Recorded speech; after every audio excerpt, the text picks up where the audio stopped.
Tara at pag-usapan natin ang bagong solong kanta na ilalabas ni Skastekli. Grabe, ang ganda, beat pa lang talagang mapapakanta ka na. Matuwa kaya si Zinab. Welcome to Sikat Story.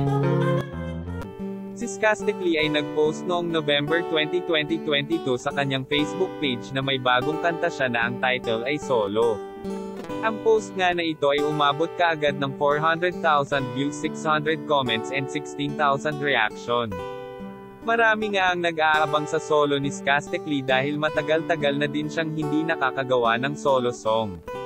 Pero nag-title nito ay Solo. Pakinggan natin. Wow, beat pa lang talagang abangan muna dahil si Flip D ang gumawa na naman ng beat. Basahin nga natin ang comment.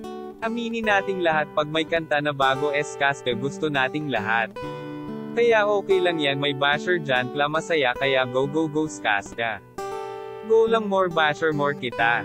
Hindi ka man naging mabuting partner sa ex mo. Pero powerful naman talent mo, laging trend pag naglabas ka ng kanta. Galing mambash ng mga ngayon. Pero mamaya-maya niyan TikTok na nila kanta ni Skastekli, haha. Sos. Nakakatawa yung mga basher, MP perfect at mga talentado manlait. Ka nga kung sino pa yung walang narating sa buhay. At walang alam, sila pa yung mayayabang at mahilig mamuna. Mga anay sa Pinas. Ano kayang magiging reaction ni Zinab? Comment kayo sa ibaba sa bagong kanta ni Skastekli. Yan lang ang ating mainit na chika.